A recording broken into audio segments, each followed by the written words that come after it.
Okay. You can't pour from an empty cup, so fill my cup. Welcome back to Fill My Cup with Shalom Novuklamoy, and welcome to another episode. If you're new here, I hope you like what you see and what you hear and that you stick around. And to my regular Daglilas, thank you so much for joining me to another episode. And I hope you have something to drink, whether something hot or cold. We don't, unfortunately, but grab yourself something to drink because it's about to be an interesting conversation. So we are taking a turn a bit. The past few episodes has been about life being as a glorified maid, but there's another part of my life which is being an international student. And today I am joined by a lovely lady called Emma Emmanuel. God with us. Hey. Thanks for having me. Yeah, welcome to Fill My Cup. Thanks for having me. This is going to be fun. It is. It's going to be very fun. Is. Big shout out to Zama. She's behind the camera today. Let's go. So we're going to start with an icebreaker. Okay. Everybody's on their Spotify rap and YouTube rap and what other thing? iTunes rap. I don't have iTunes. So what's your number one song on your rap this year? Ooh, my number one song. Yeah. I'm pretty sure my number one song. It's a song by artist called Jackie Hill Perry. Okay. And I think it's called Pick It Up. Okay. She's a Christian rapper. I really love her stuff. So That's interesting. on repeat. Okay. Yeah. Okay. So that's the song that has carried you through 2025. In a certain sense, I think what's interesting about my rap is that it counts the numbers, but I feel like there are other songs that also really carried me. But it really depends on my mood. So it's like, I think I've definitely been in a mood where I'm like, I need to get things done. Yeah. So and I need the energy. Quick. Yeah. Yeah. That's for sure. Okay. So what song are you listening to this week? Ooh, I would check my phone, but I can't. Oh. We're very sorry. No, but what song have I been listening to? There's a song called Simple Things. Have you heard it? I love it. That's my number one song It's on my rap. it's such a good song. Yeah, by Anatoria. Yeah, and I same forgot girl. the name of the other girl. I feel bad. Yeah. But yeah, it's such a good song, and her voice, obviously. Yeah. So that's been my song of the week. The live version or the other version? Both are good, but I feel like I listen to the live version more. Yeah. Yeah. Okay. Alrighty. So tell me about yourself. When have you been living in Brussels your whole life? Did you move here just for studies? Good question. So I moved here for my studies. Okay. Although this wasn't my first choice. Honestly, I feel like my plans and God's plans obviously aren't always the same. Yeah. But I initially was supposed to stay in South Africa because I lived in Cape Town, and I had gotten into UCT and everything, and I was supposed to stay. It was a whole thing. And then I had like really annoying visa issues over there. And I was like, all right, cool. I'm going to go and like redo my application from home. So I went back to Congo. Okay. And I was going to do all my paperwork. Found out my brother and his wife are having a baby and they lived here. And I was like, I'll apply. Got the application was approved and everything. And it seemed like the better choice, but also South Africa just wasn't working for some reason. Yeah. All the stuff that I was doing to go back just wasn't working. The timing was off. Yeah. And Brussels was literally the perfect in. Yeah. And the timing was perfect. So it just seemed like it didn't make sense not to come. Mm-hmm. And because I have family here, a lot of things I think would be a lot easier for me. Yeah. I have my brothers who also came here for their studies. Okay. One of my brothers actually studied at Odyssey and Nice. also graduated here. Okay. So so that's why I originally came. I didn't go to Odyssey when I first came. It's about 3 years ago now. Oh. It's been a while. Okay. It's been a while. Yeah. So what have you been doing the past 3 years? What I've been doing the past 3 years. So I studied at another school. Okay. I was at a school called VUB. Okay. Yeah, Dutch speaking, Yeah. but it had an English course, Okay. and it was like social sciences, which was interesting, but not for me. Okay. And so after the second year, I think I applied to come here, and Okay. I got my my application approved. So Mhm. I quickly switched because visa issues, as I'm sure you know here, are really complicated. Yeah. Really complicated. A lot of conditions that you have to fill. And I feel like a lot of people forget or don't realize that international students, on top of just studying or working to Mhm. have life, there's also the stress that comes with being an immigrant here. Yeah. And so even the commune, like it's a stress that people don't understand. You know, it's a whole thing. It's a whole thing. But The but yeah, constant paperwork literally, that never literally, ends. you have to keep track. You have to make sure you're on time on things. You have to wait for things and be kind and smile and wait for the hours that it takes. Yeah. So yeah, Yeah. it's been a journey these 3 years, but You're here but now. we're here. Yeah. We're here. We're You're here. here now. So wait, I always laugh and say, you choose a country based on how you're feeling. Like how you do. Where are you from? It depends, right? Mm. And I thought you were originally from Congo. So yes and no. Okay. Yes and no. So my parents are Congolese. Okay. So I technically am from Congo. I just didn't grow up there. Okay. So I was born in Uganda. So I like to think of myself as a Ugandan at heart. um, but an interesting thing about me is that I never really lived in a country for more than 4 years.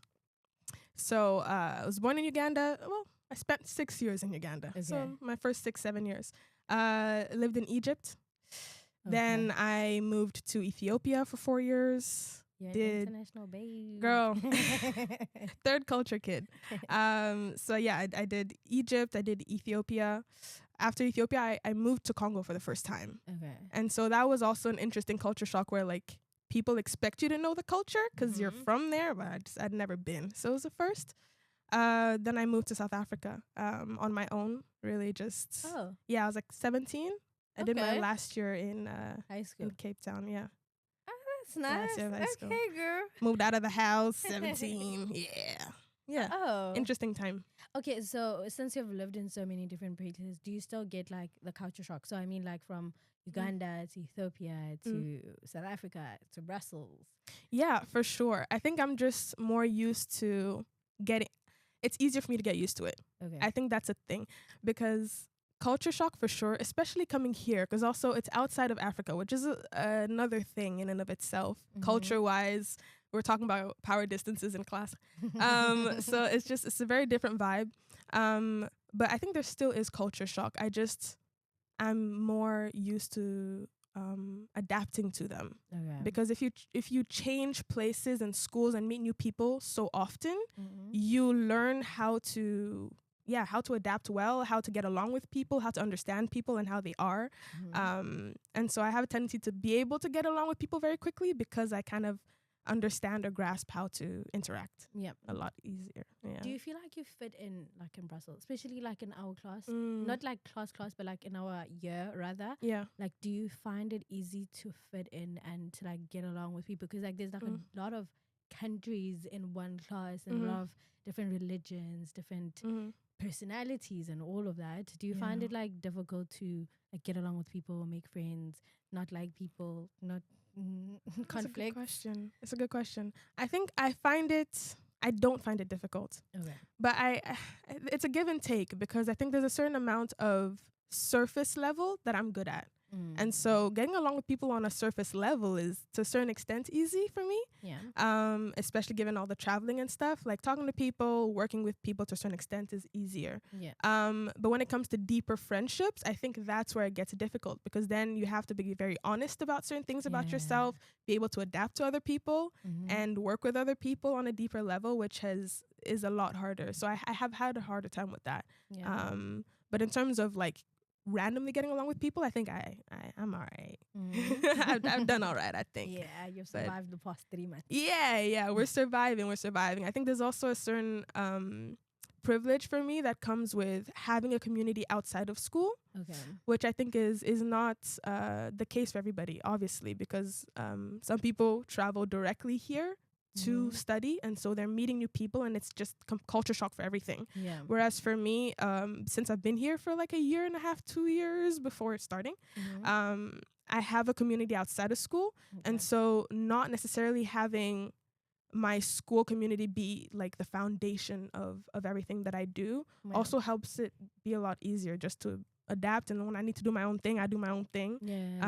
And have a community of people outside of school, and of course invite my school peoples to become my outside of school peoples, right?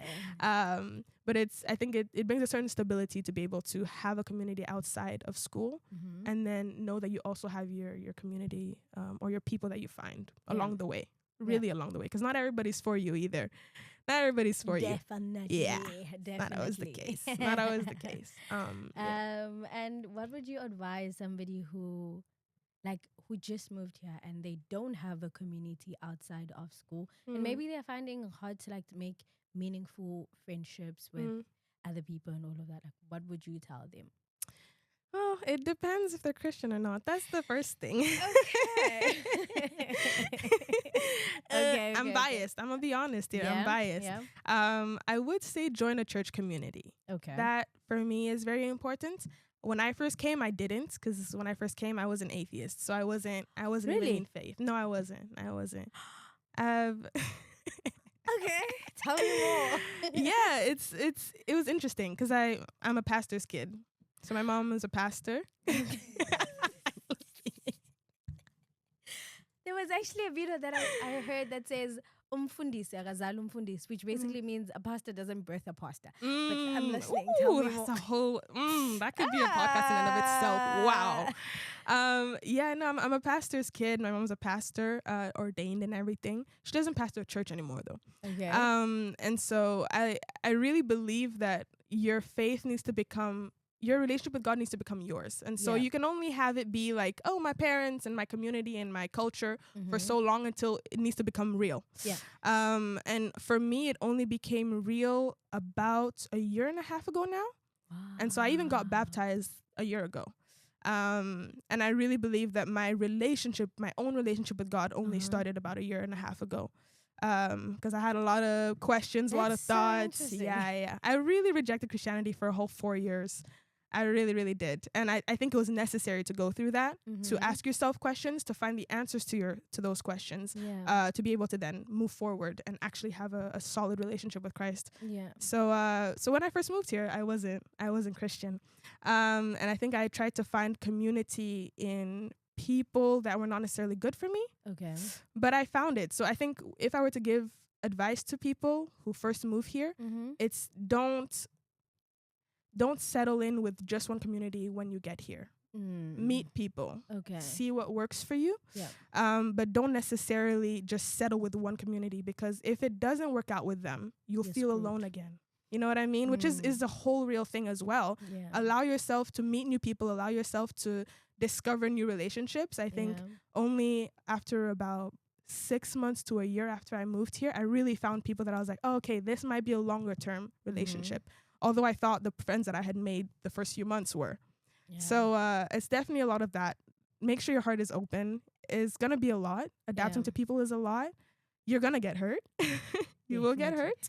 But don't let that close off your heart. Yeah. Don't let that close off your heart. I really do believe that being hurt and learning is part of the journey. So don't try to avoid doing that. Yeah. Because that's the only way that growth can happen. Embrace the journey. Really embrace it. It's hard. No, I mean, don't get me wrong. Especially being this far from your normal territory. Yeah. Rather. Yeah. And I think a lot of us, speaking for myself actually, settle with what we have because we are too scared to explore other things and other people, because also it's going to hurt. Now I'm going to start explaining myself. It's like getting into a new relationship all over again. What do you like? What don't you like?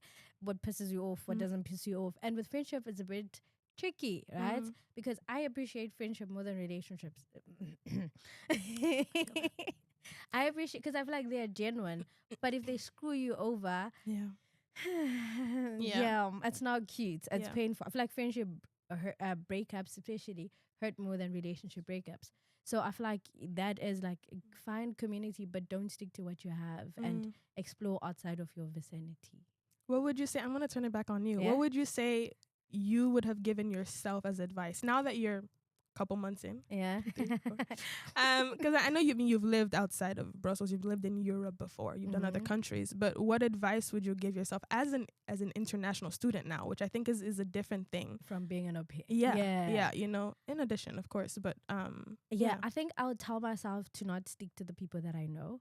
Okay. only, Mm. right? So I came in and I have a friend, Zama. So I was with Zama from day one, and we had been friends throughout the semester. And I became friends with people who I'm naturally comfortable with, South Africans. So I went to go find my people, and I stuck around with my with my South African people. And I realized, like, especially being in an international class, I find it very difficult to adapt to different cultures and different religions and different people, because I've always drawn near to it, my people. So I always find, like in the Netherlands, I was only friends with like people from Zim and South Africa. That's about it. Here, I'm only friends with people from South Africa and Zim. So I would say to myself, allow myself to explore new people and allow myself, give other people a chance. For Lord knows, my people have screwed me over anyways. So allow myself to not just be friends with my people, especially like only being friends with black people, like to be specific. Most of my friends are black. I think I have one white friend. And so allow myself to explore other people without judgment. But like once I feel like we're clashing, then it's fine. We can let it go. We don't have to continue it and push it. So explore, be friends, be more friends, or find other friends outside of your comfort zone. That's what I would tell myself now. It's very interesting. Because I'm still struggling with the advice I'm trying to give myself. But yeah, allow myself to be friends with people outside of my place. Like right now, I'm looking for like more Christian like-minded people, and I'm finding it hard to find it at church, which is the place I'm supposed to find it. That's interesting. I don't want to say tell me about that because it's your podcast, girl. I'm sorry. But yeah, like same thing. It goes back to I drew to my people. So I was friends with one person. She left, and it was like, okay, cool. Now I'm on my own, and everybody's in their groups of people, and it's like, okay, do I insert myself in those friendships or what? And I'm finding it very hard to connect to people in church, at least on a deeper level. Surface level, hi, how was your week? Great. That's as far as it goes, right? And it sucks, especially in church. So explore more. No, that's real. I mean, remind me how long you've been here? A year. Okay. This is, for me, so interesting. I'll tell you why. Because I remember when I first started going to church, I felt the exact same way. Again, not every church was for me. I'm not going to lie to you. So I'm pretty sure you found a better community than I did when I first got here.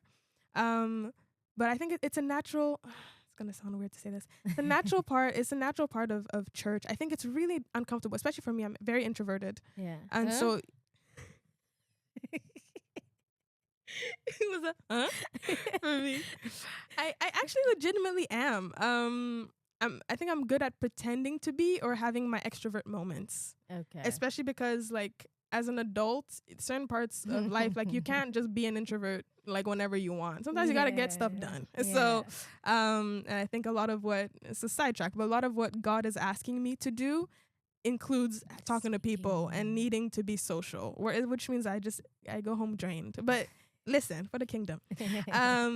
But I think it's I would say it's a normal part, but I don't know how open I was when I first got here to really being vulnerable with people, because I don't trust people easily.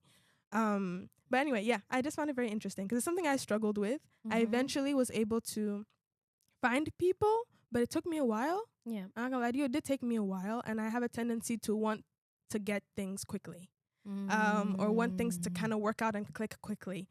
And something I need to work on till this day. Is God teaching you patience? Yeah. Yeah. That's the thing as well, because sometimes you pray, Lord, give me patience, but the only way he's going to give you patience is by putting you in situations where you need to be patient. Yeah. So, yeah. So it's been tough, but I feel it. I think, okay, it's now going to go back to you growing up, being an atheist and having your mom as a pastor and then becoming Christian, right?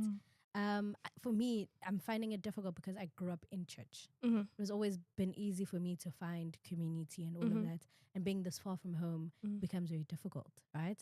So for you, I think it understands because like it's a new place. Like it's like you're going to play sports and you don't know everyone and everyone gets along and then you're just there. And you know, like when they pick player 1, player 2, and then you're the last one picked. Yeah. I think it would make sense why. But so how did you how did you have a mom who's a pastor, and then you says, I'm not going to church today? Girl. I think there's a lot of different things that factored into it. I think one thing that factored in is my personality in general. I'm a person who's always been very intrigued by truth. Okay. And so if I don't understand truth for myself, it just doesn't work to a certain extent. Like I'll follow something and I'll understand something to a certain extent, but if it's not something I deeply understand, it'll be surface.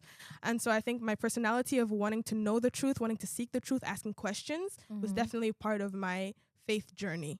But growing up with a mom who was a pastor, I think there's something about pastors' kids is that you grow up hearing certain words and certain phrases so much that they don't really mean anything to you anymore. And so you hear like, oh yeah, blood of God, blood of Christ, he died for your sins, and Holy Spirit, but you don't really know what that means really anymore. And then it's like story this, the ark, cool, miracles, whatever. You know what I mean? So I think to a certain extent, even before I became an atheist, I think I believed I was a Christian. Okay. But it's really when I got to age like 16, 17 that I really asked myself questions, and I wasn't satisfied with the answers. And so I asked myself a lot of questions like, why do I really believe this? And the answers were like, yeah, but church is, community, it's family. I feel like people really understand the fact that church is not just a place that you go to, but it is part of a culture. Yeah. And so when you feel like you come out of that culture, it's just two very different things. And so for me, my answer was like, yeah, it's like my family grew up that way. It's my culture, and it's always been that way. I wasn't satisfied with that. Secondly, I had a lot of issues with Christianity. And so a lot of my like grievances were very like, Christianity is the white man's religion. And, like, why are we believing this? Like, is it just because the colonialists brought it to us and all that type of stuff? Okay. Those were, they were, and I think they're legitimate questions. And I think as Christians, it's so important for us to ask ourselves these things, because the world is going to be asking us those questions. And I think it's important for us. Exactly. And I think truth is so important. And so what becomes dangerous is when we end up coming up with questions and answering them ourselves. Yeah. Because the answer you find for yourself is never going to truly be the truth. And you might reject something just because you think you understand. And so, I had a lot of grievances. Christianity, why do we really believe this? Things that are in the Bible that I disagreed with. And I think I really don't like hypocrisy. I hate hypocrisy. Yeah. And so for me, it was either I believe this or I don't, but I'm going to be honest about it. And so even with my family, when I started to doubt, and I was like, actually, I'm not going to call myself a Christian if I don't believe it. Yeah. And it was more of a just being genuine person type of thing, where I was like, hey, Mom, like I really understand your faith, but because I'm in a place where I don't believe this and I don't necessarily align with these values, I can't call myself a Christian. Yeah. Because I also think that as a Christian, we have an effect on people outside of the faith. Yeah. And so I think it's detrimental to everybody to say you're a Christian, but also go counter to what being a Christian really means. Yeah. And so I think it's okay to say you're not ready to call yourself a Christian yet. But to be exploring things, or to say like I disagree with these things, that's fine. But I think for me it was important to call myself a Christian if I truly want to follow Christ, because that's what Christianity means. It means to follow Christ. And I took that very seriously. So I just felt like if I'm going to explore not being a Christian and I don't believe this, I'm not going to call myself a Christian. So I was very honest with my family about that. And I think our mom has always encouraged us to ask questions. Yeah. And I think that's not always the case in every family. I definitely have friends who, when they ask questions, their parents were like, why are you asking questions? Why? We don't ask questions. Especially in an African home. Yeah. And so I think it was nice to be able to be in an environment where we're encouraged to think, encouraged to explore, encouraged to ask questions. But yeah, so for like 3-4 years, I was not Christian. I was an atheist. Some of my friends say like I was in the streets. I'm gonna say it. It's okay. I'm not ashamed. I think I really believe that your life, you need to allow your life to be a living testimony. Yeah. And so for me, talking about my past is not something that I have a hard time with. I think some people are shocked sometimes with how honest I am about my past life. Yeah. But I really see it as a testimony and the power of testimony. So I share it because I think people appreciate feeling and seeing that someone is being genuine and true and real about the life of not being a Christian and the life of being a Christian. And also Yeah. relatable because probably somebody is going through the same thing, Yeah. but they're too afraid to like speak about it. Yeah, So if absolutely. somebody who speaks about it, especially like in this generation, if somebody actually speaks about it and they're honest about it, then it makes it easier to have conversations with young people. Even for myself, I think thing is, I'm probably because I grew up in a Christian home. My mom is also a pastor, and because I was raised in that family, I was expected to act a certain way, Yeah, I feel represent it. myself in a certain way, not do certain things. So Mm. there's a lot of things I'm not publicly honest about because of how I grew up. Maybe one day I'll spill the tea. Hey. But I love how honest you are with yourself and with the people around you. And that allows you to grow as a person and Indeed. allows the people around you to also see your growth and also maybe learn from it and grow from it. Because I know I am. Yeah, no. No, and I feel it, absolutely. I think one of my favorite verses, and I think it really applied to me even when I became a Christian again. Because I feel like whether it's deconstructing, which I think there was an era where everybody was deconstructing, every celebrity was deconstructing. But whether it's deconstructing or coming back to the faith, I think one scripture that was really important to me is Jeremiah 29 verse 13, which says that if you seek God wholeheartedly, Yeah. you truly seek him, you'll find him. And I found that like there was a very big difference between when I wasn't a Christian and I was doing research to more or less confirm my own biases about Christianity. So it was like, yeah, Christianity is not this because of the research that I did. Whereas when I was really seeking Christ and You looking found for it. answers and actually finding them, Yeah. which is, yeah, everybody goes through that in their different ways. I think we all have different journeys, but there's always like an interesting pivotal point. Well, maybe not for everybody. But a very pivotal point where you decide and you see that this is real, and I decide to give my life to Christ. So it's just as hard to become, for me, it was just as hard to become a Christian as it was to remove myself from the Christian community and not become a Christian, because it's sacrifice. People forget that Christianity is hard. It's not just like easy. It's not the easy way out. Yeah.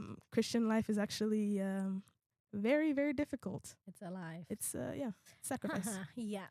How do you then put that, at least that part of your life, with school, especially in a class full of different religions and all of that?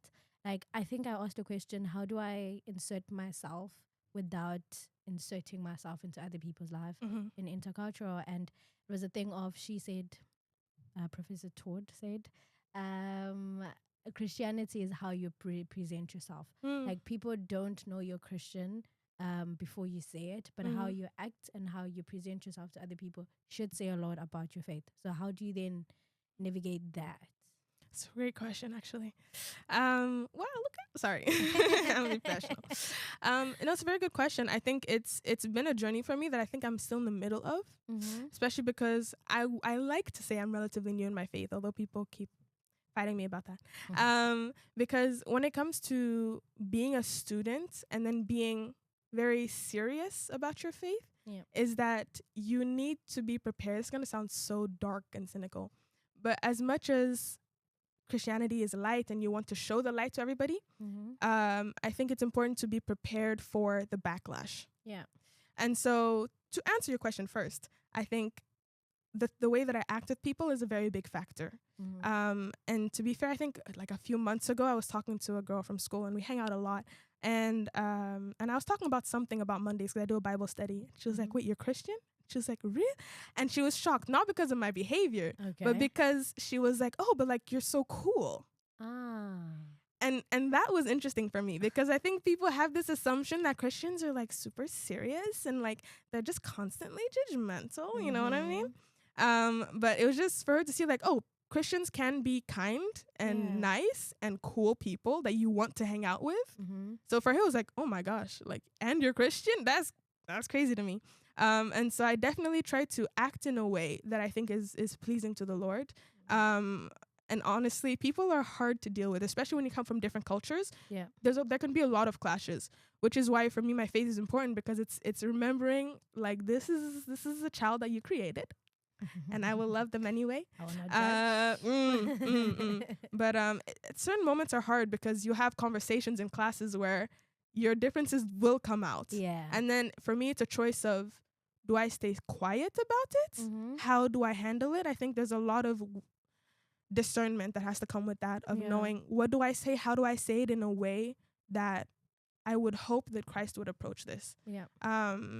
But I think it doesn't happen as often as people think, of like these big clashes. I Yeah. think there's definitely differences where I'm like, oh no, I'm not gonna come binge drinking. I'm sorry. But if you want to hang out and grab a cocktail and hang out, we can do that. Like I'll have like a glass of wine or something, but I'm not gonna go binge drinking with you. Okay. And I'm very honest about those things. And people, I think, now understand that a lot more, because I think there's a certain part, like you're saying, that is your behavior. Yeah. But I think sometimes people neglect a little bit how much I think we do need to be verbally clear about where we stand. Because I think sometimes we hide behind the, but I'm acting like a Christian, and not allowing ourselves to fully be a Christian in the fullness of what it is. Because Christ said, go forth and make disciples of all nations. It doesn't mean go preaching to every person you talk to. Yeah. But if you're talking about your week, don't leave out that you went to church on Sunday just because you don't want to make someone feel uncomfortable. Yeah. You know, allow yourself to be you. I think it's trying to find a balance of being who you are, allowing Christ to shine through you. But also, just being a normal person. But it's something I still navigate now, because there's been situations where I have had to say something, and there's situations where I don't have to say anything. So I just don't. And that just takes wisdom as well. It's like, you don't have to insert yourself into every conversation. You don't have to have an opinion on everything. You know what I mean? If someone asks me, that's a different thing. Because then if someone asks me, I will be honest. I will never hide from the truth, especially if I know it's God's truth. But it doesn't mean I have to insert myself in everybody's conversations or say something at every point, you know. That takes wisdom. There's a verse I want to look for, the one that speaks about in ways and in conduct. Like yes. Present yourself blameless. You'll find conduct. No, what I like is not knowing verses, but not knowing what chapter they are. Facts, though. Because like I be saying things, I'm like, I don't know where this is, but I know it's in there. I know it's in there. It's 1 Timothy 4 verse 12. It says, don't let anyone look down on you because you are young, but set an example for the believers in speech, in conduct, in love, in faith, and in purity. Okay. So it basically says young people, set an example for young people and anyone who's called to be a model of Christ.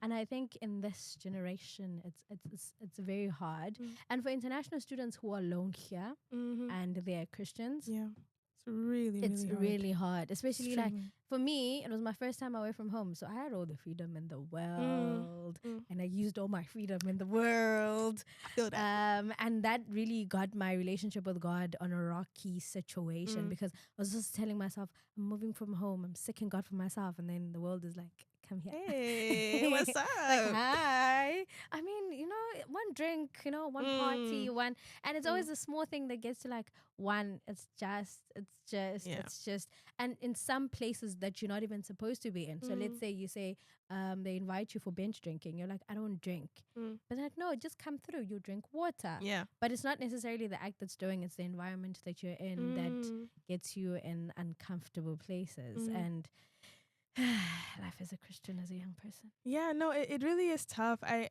like to look at the example of Jesus for a lot of things, but I find it so interesting. I try to analyze, like, okay, Jesus had a core community, right? I mean, he had his disciples. Yeah, technically he had 72, and then he had 12. Yeah. And then he had his 3. And then there was him and God. But there was times where he like sat with like sinners and prostitutes, and he hung out with people. But again, it so much comes down to wisdom and to knowing, like the Bible also says, like, flee from from sin.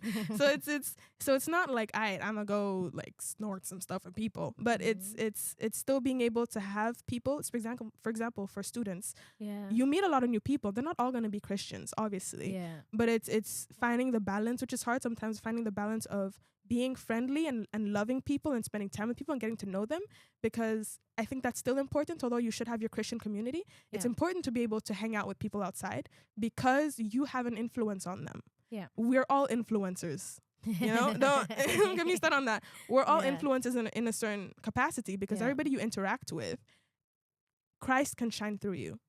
And I found for me, a lot of the conversations I have with people about Christ is because it either comes up in conversation or they ask me something, not because I'm preaching at them. So as an international student, for me, since I've become a Christian, it's been interesting to kind of just live that out, but also not leave out my Christianity of conversations, which I think I had a tendency to do before. Yeah, I had a tendency to just leave it out, so just because like, oh, but they're not Christian. Yeah, they're not Christian, so like, why would I mention certain things? But if someone asked me like, oh, how did you get through the week? Like, it was a really tough week. It's like, yeah, like I literally had a Christ session, then I talked to God, and then I read my Bible and I did these things. I won't leave that out. Definitely. Because one day you're sowing seeds. You're sowing seeds. You know what I mean? And you don't know what God's gonna do with those seeds. That's God. But I think it's important for us to still share the light. So basically, coming to Brussels was a win. It was a win. It was a win. And God is great in that way, because he took me kind of kicking and screaming. I was happy to be here. I was happy to come, especially because of the whole like family aspect and my brother and stuff. But in terms of finding a community here, starting school not necessarily going well the first 2 years, starting over, like that's also a part of life. You know what I mean? It's those ups and downs that really shape you. They mold you into the person that you're becoming. And Christ really has an interesting way of doing that, where he doesn't explain everything, but I trust that he is in control. As hard as that may be, because it's easy to say that. It is. But there's the reality of the emotions that come with that, the hardships that come with that. Christ sessions, literally. So it's nice to be on the other side, be like, yeah, that was hard, and now I'm fine. But there's also hard times to come, so you try to prepare yourself. And being an international student is not easy, especially if you're here for the first time. And you're very moldable. You want to find your place. You're looking for who you are. And trust me, you can find that in a lot of ways. Just need to be careful about where you find that. Because the decisions that you make now will shape you at the end of the 3 years that you're going to do now. And I think, like, especially for me, it's like a thing of, I want to make my university friends and like we get to the end together. But goes back to, not everybody's meant to be your friend. And it's okay to be friendly with people, but not everyone should be in your inner circle like that. Absolutely. Yeah. Very important. Do you think things would have been different if you had came to Brussels and not find Christ? Like, how do you think that would have been? Like, very different. Very different. I don't even know what I would say about that, because honestly, I was living life in such a way that I'm going to use this analogy of having a cup that like you think it's filled, but it's constantly leaking. And so it's like I'm living life. Things are fine. But I constantly have to like I didn't do drugs like that, but like find a fix. Like something has to, you're trying to be filled, but you're never really, you're feeling empty. And it was such an interesting thing, because you think you're satisfied, and then you're like, oh, but why do I still feel empty? I think my life would have been very different. I think I would have been very unhappy. I think I would have found ways to think that I'm happy, but I would have been very unhappy, because I remember that I was unhappy. I was just in denial about being unhappy. You just got through it. Yeah. And you find ways in life to find moments of happiness, which I think is what, for me, which I think is what drinking and going out, all of that was finding moments to be happy adjacent. But I wasn't really necessarily finding that long-term, long-lasting happiness. And like, I love to see the difference between joy and happiness. I think like having the joy of the Lord is something that you can have that every day, whether I'm crying or not crying. But happiness, I won't always be happy, but I always have joy. Always have joy. I think emotions are a good thing, and I think it can become very toxic for some Christians to be like, you should always be happy, and God is good, so like everything should be fine, and you should just, because no, emotions are real. Like Christ wept. He wept. Wow, wept. He wept, and we're allowed to feel our emotions, and things can be hard, but I think I would not have had joy. I didn't have joy. That's temporary happiness. Temporary happiness is what I had. One thing I learned about emotions, and it's like one of the favorite things I like saying, is like, emotions are literally that. The emotions, they're meant to move. There's no way somebody will say I'm constantly happy. It's a lie. It's a moving vehicle. It's emotion, and you're meant to feel all these emotions all the time. It's like Galatians 5 verse 12, the fruits of the Spirit, which are very hard to have, but then you're gonna be patient, you're gonna be kind and all of that, but nowhere does it say happiness, Yeah. That's really because good. um happiness is not constant. The joy Mm. of the Lord, that will always be there, but happiness is not constant. You're gonna be happy, you're gonna be sad, you're gonna be angry, you're gonna be mad. Lord knows you're gonna be a job, but joy is always gonna be there, and it goes back to Jeremiah 29. All of it, not all of it. 11. Mm. For I know the plans that I have for you, declares the Lord, plans to prosper you and not to harm you, plans to give you hope in the future. Then you'll call on me, come and pray to me, and I will listen to you. You will seek me and find me when you seek me with all your heart. I will be found by you, declares the Lord, and will bring you back from captivity. Captivity? Captivity. Captivity. I will gather you from all the nations and places where I have banished you, declares the Lord, and I will bring you back to the place from which I carried you into exile. So basically, that's what God did. Amen. He carried you back into Amen. His home. Ah, that's so good as well. Because I really do believe like God not only allows you to go through certain hardships, but I think sometimes He brings you to it. Not because He wants you to suffer, but because He wants you to get to the other side. But you can't get to the other side without passing through that hard point. Even You know what I though mean? I walk through the valley of At the shadow of death. I shall fear no evil, for you are with me. I don't know what verse Literally. that is, but Oh, so good though. Yeah. You're not supposed so to good. go around it. You're supposed to go through it. You're not supposed to go under it. You're supposed to go literally walk through it. And that's the whole point. And I feel like in this generation, we are meant to speak about it, and we are meant to encourage other people and other Christians. And we understand that we are still young, and our voices matter in one way or another. Absolutely. And we're supposed to do this in this time. There's a verse that says, in this time I'm called for. I forgot. But if you do know it, please write it down somewhere. And Isaiah 54, I think it says, I will carry you and I'll sustain you, and in my right hand. And I feel like God is always going to be with us. And as international students, we're still going to go through the valley of shadow of death. Yes, there's more to come, but But yeah, I feel like just be you in the best way you possibly can. And there are going to be influences around. And influences will influence. It's just a thing of discernment and how you as a person are, and setting your boundaries very early. Yes, that's very important. And making them very known. Because boundaries can also be very blurry. And if you're still, probably people will walk over you, and people will jump those boundaries or act like they don't exist. But it also comes back to your relationship with God and the relationship of the people that you have around you. Because if you have good people and good friends, and other people are stepping over your boundaries, they will bring you back and all of that. So having community is very important, but also create community within the school, I think. Yes. But let that not only be your only community. Absolutely, yeah. And I'll just add to that, if we were to put it on a scale, although I don't think everything has a scale, it's super important. I think community is important, not only in church, but also in school. But always knowing that, or making sure that Christ is at the foundation of everything. So that if something, whether it's in your church community or not, because sometimes church communities, they can hurt you. I mean, church hurt is real. Yeah. But if the church is the foundation for your faith, then as soon as you have a problem with your church, then your faith crumbles. And I've seen a lot of instances of that, of like, I've gone through church hurt, therefore I left the church. Yeah. Okay, but is your faith Based founded on church? God or church?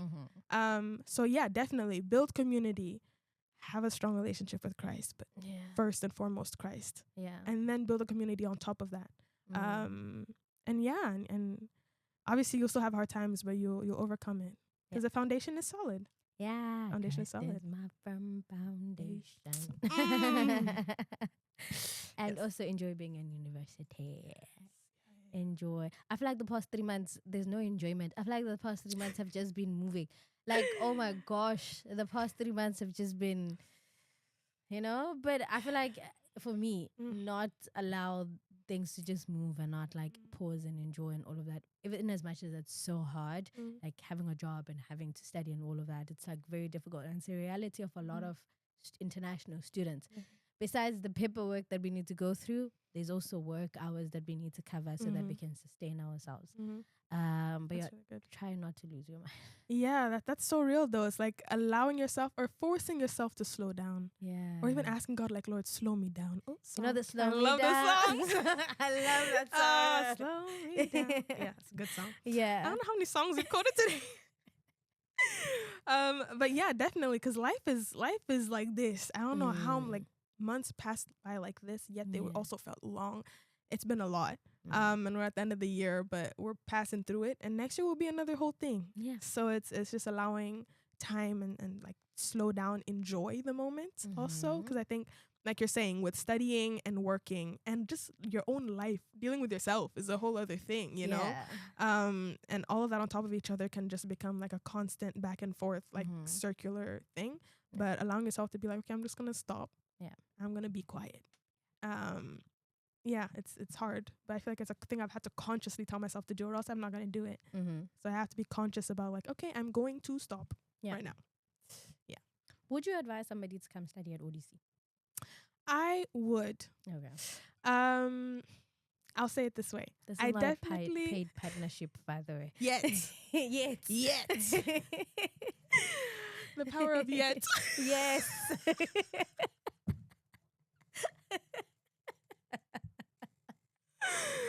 The power of yet. So yes, I think I would definitely encourage people to come and study at ODC, especially if you want to grow, if you want to change. It's uncomfortable. But definitely come study at ODC, and just, even if it's not specifically at ODC, I would say just move. Yeah. Do something different, change. So much growth comes from it. And yeah, being an international student has its ups, its highs and lows. Yeah. But it's worth it. It's worth it. Oh, it's worth it. And it's a privilege. Yeah. Not gonna lie. I think sometimes I forget that it is a privilege to be here. Yeah. It's a privilege. A problem I prayed for. Really? Bro. Really though. Because it's like, it's so real to be like, I have all these problems, but it's such a I can't even be mad because I'm blessed to have this problem. Yeah. So it's like, Lord, I'm annoyed and I'm gonna rant to you about it and I'm gonna thank you for it. Which is like half the Psalms is just that. It's I'm angry, Lord, this is going on, but I thank you. And I praise your name. And so it's that. What advice would you give to international students now that are going through like festival seasons, and probably like this is the first holiday far from home, and there's exams, there's barely time to breathe because most now Europe doesn't care about December. Hey. Yeah, but like what advice would you give? What advice would I give? I don't want to be repetitive here. But number one,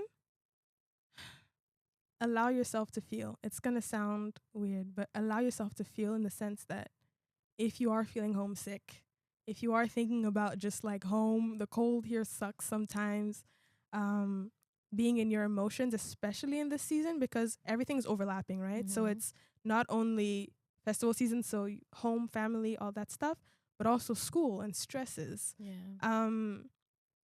It's okay to feel that way. I know for me, one thing that was hard for me and for a few friends that I know is feeling like you shouldn't feel this way because you're in a good position and you want it to be here, which obviously there's a balance of everything, but allow yourself to feel those emotions. That's one. Two, be social. Try new things. It's okay. Also, it's okay to do things alone. Yeah. That would be my advice. It's okay to do things alone. It's uncomfortable, but it's actually fun. Yeah. It's actually fun if you don't necessarily have friends, because that's also the thing. Like, not everybody wants to do things with anybody. Like, it's like, if I don't know you like that, I might not want to do something. So it's like, if you want to do something alone, do it alone. You don't know who you're going to meet along the way. Yeah. It might be fun. It might be something that you'll come back with friends to do later on. Try new things, whether it's a sip and paint, which I haven't tried yet, but I want to, or anything else. Do it alone. Yeah. It'll be more fun than you think. That would be my thing, especially if you're new here and you're already in exam season, so everybody's kind of busy. Just like go out for coffee by yourself. Go read a book. Yeah, go read a book. Go do something in the park. Yeah. Do it alone. Okay. Yeah. Yeah, thank you so much. Of course. We said this will be 30 minutes. It's 48 minutes. Hey! But thank you so much for joining me, Emma. You're probably going to be back on the podcast again. Yes, ma'am. I will. And yeah. It's not a question. Yeah. Definitely. Book you into the schedule. Thank you so much for joining me. This was fun. This was lovely.